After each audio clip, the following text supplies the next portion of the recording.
Hi Year 4. So, that chapter left on a little bit of a cliffhanger. Max Ernest seems to think he's figured out that Cass has been led into a trap. And Ms. Marvey knew all along that she wasn't a skeleton sister, but that she was Cass. And that's who Ms. Marvey and Dr. L were looking for. So, chapter 21 has a bit of a strange title. It's called The Treatments. I wonder if they will be positive treatments or negative treatments. When Cass awoke, it was dawn. She sat bolt upright in bed, furious with herself. A whole night had passed and she hadn't even begun to search for Benjamin Blake. Hurriedly, she slipped into her damp boots. She had slept in her clothes and headed for the door. She only hoped she could get a good look around before the whole spa was awake. Then she became aware of the polite but persistent tapping on the window. For a second, she had a wildly hopeful thought that it might be Benjamin himself, trying to contact her in secret. But it was only her butler. Owen entered, bowing slightly and carrying a tray that held a tall glass of bright green bubbling liquid. He wished Cass, or rather Miss Skelton, as he continued to call her, a good morning, and put the tray down on the table in front of her. "What's that?" asked Cass. "A smoothie?" It's an elixir. Ms. Marvey has one brewed specially for each guest. I don't know why you got emerald. Your sisters always get pink. This time, Cass didn't flinch at the mention of her supposed sisters. Instead, she busied herself studying her drink. Shiny specks swirled in the bubbles. "Is that gold?" she asked. Owen nodded. "Ms. Marvey says gold promotes long life. It never tarnishes." The last thing Cass wanted to do was drink something brewed specially by Ms. Marvey. But Owen was watching, so she took a tentative sip. The elixir had a zesty, zingy, zippy sort of flavour, and it gave her a bit of a head rush. She thought she detected a faint metallic taste, but she wasn't sure it was the gold. At any rate, the elixir didn't seem to be poison. Would you like anything for breakfast?" Cass shook her head. She didn't want him returning and interrupting her again. "Well, if you're not hungry, it's time for your first treatment," he said. "There's a bathrobe and bathing suit for you in the closet. I'll wait right outside." Cass groaned inwardly. That wasn't good at all. How could she investigate if he was waiting outside the door? Besides, she'd been hoping to avoid the treatments, even if they didn't really involve molten gold or monkey blood. She had to think fast. "You know what? I changed my mind. Do you have waffles?" Owen nodded. "Whole grain, gluten-free, dairy-free, or traditional?" "Traditional, I guess. With lavender honey, natural, tree root, sugar substitute, or Vermont Special Reserve, extra virgin maple syrup?" "Syrup, and lots of butter, already melted," Cass said to cut him off before he offered any more toppings. "And no powdered sugar, not even a little," she added automatically, because that was how she always ordered her waffles. No powdered sugar. Coming right up, Miss Skelton." Owen bowed and left to go get her breakfast. Cass leaned back on her pillow, wondering whether she should call him back and add some eggs to her order, or maybe a cup of hot chocolate. Then she remembered she wasn't really eating. Funny how easy it is to get used to having a servant, even for a survivalist. After waiting 2 minutes, Cass let herself out of the room as quietly as she could. There was nobody in sight. It was an ideal time to search for Benjamin. Where should she start? The other guest rooms? Before she had time to consider, Owen was rounding the corner. "Change your mind again, Miss Skelton? I was just coming to see if you wanted wild strawberries or organic Oregon blueberries. But if you want to skip the waffle and go straight to your treatments, your gold bath is ready. Her gold bath? Owen said it with such nonchalance it couldn't possibly be a lethal cauldron of molten gold. Or could it?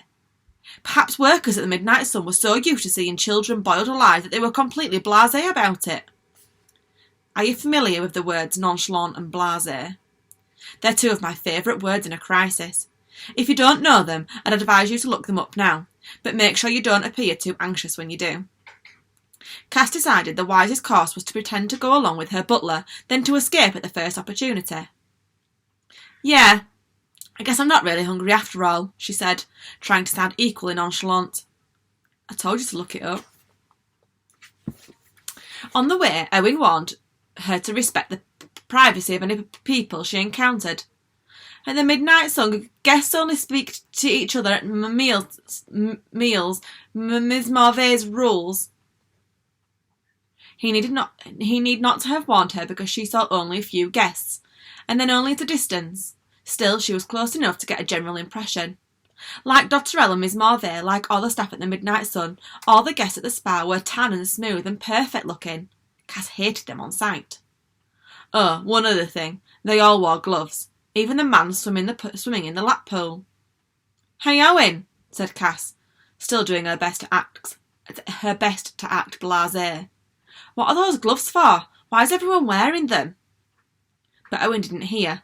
At least he appeared not to, and she didn't have the courage to ask a second time. One mystery was cleared up right away. The gold bath was not a bath of molten gold. It was just a mud bath with flecks of gold like Cass had found in her emerald elixir. Have you ever seen fool's gold? The kind you find shifting around in the sand in a riverbed? The gold in the gold bath looked like that. While we're on the subject, have you ever had a mud bath? You might find it disappointing. Cass did. Cass had always imagined a mud bath to be smooth and creamy and chocolatey, like a bath by Willy Wonka. Instead, the mud in her mud bath was more like sludge. It was bumpy and scratchy and gloopy, and full of tiny things you couldn't identify that got inside places you didn't want them to. Worse, every once in a while, a big burping bubble would float up from the bottom and fill the air with gaseous stink. By the time she got out, she was so relieved to be done with the mud bath that she almost didn't care that Owen had showed up again, once more preventing her from hunting for Benjamin. He promised that the next few treatments would be less messy and considerably more pleasant. Each of them, he explained, was designed to stimulate one of the 5 senses. Is that why they call it a sensorium? Owen nodded. Miss Marvay's goal is to bring the senses back to harmony with each other. You mean like synesthesia? Cass asked, before realising she might be giving herself away. After all, how many kids had heard of synesthesia? Owen looked at her in surprise. Yeah, that's right, he said. He led her to a large airy room with a domed ceiling of cut glass through which light refracted in an ever-changing pattern of rainbows. Cass, remembering her mother's guidebook, thought she recognised the room was a solarium. She didn't ask this time, however, not wanting to attract more suspicion as she already had. As it happens, she was right. It was a solarium, albeit a unique one. Instead, she obediently lay face down on a padded table, sticking her nose through a hole apparently designed for the purpose. Above, she could feel the warm sunlight streaming through the glass, although she wasn't sure whether she was feeling the real sun, or the midnight sun, or both. A faint breeze ruffled the long gauzy silk banners that had been hung from the ceiling to provide privacy. She felt almost as if she were outside, yet nowhere on earth. A team of nearly a dozen women in white flocked silently around her, sailing in and out, disappearing behind the silk banners only to reappear seconds later holding new crystals and chimes, oils and unguents. They trapezed around the room, releasing scents. Cass, who had practised with the symphony of smells, identified pine, orange blossom, lavender, and even shiitake mushroom. Then they circled, making eerie sounds with small gongs and tuning forks. Someone called the sound vibrations acupuncture without needles, and indeed Cass felt like prickling on her skin. but she wasn't sure whether vibrations were or her own anxiety had caused it. After scent and sound came touch. Eyes closed, Cass became aware of new sensations at all ends of her body. They scratched her scalp and they scraped the bottoms of her feet. They dug into her palms and they pulled on her fingers. They massaged her temples and patted her cheeks. They tugged on her earlobes and wiggled her nose. They spiralled her arms and shook out her legs. They rotated her ankles and cracked her toe knuckles. They pushed and prodded and rubbed and rolled, until she lost track of who was who and what and where was where. Cass was hovering on the brink of unconsciousness when she heard Dr. L speaking from somewhere behind her. "Hello, Miss Skelton. I hear you're enjoying your treatments," he said in his distinctively indistinctive voice. "No, please don't open your eyes. Instead, allow me to suggest some images for you.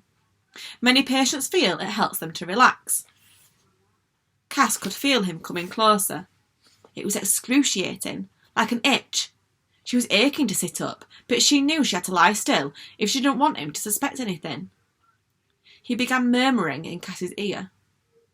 "Think of the light of the midnight sun shining on your back. It's warm, bright, welcoming. Can you feel it? Good. Now imagine yourself floating slowly towards the light, like you're a speck of dust in a sunbeam. That's right, just floating, softly floating." Cass told herself not to listen. The important thing was to stay alert, but there was something so lulling about Dr. L's voice. His words slipped into her consciousness without a ripple, as if they were her own thoughts. "All those worries you carry with you," he continued, "let them all go. Those fears about crimes and disasters and emergencies, they're drifting away. They're gone. Gone. You don't need to prepare for anything here. We're taking care of everything for you. You're safe. Perfectly safe. Let's repeat that word, shall we? Safe. Safe. Safe." Cass found herself most unwittingly repeating the word. Safe. Safe. Safe. Good. Good. Now I'm going to ask you a question we ask all our patients so we can better help them, and I want you to answer honestly and truthfully. Can you do that? Cass murmured her assent. Wonderful. The question is, why are you really here? Now, the next chapter is called Court.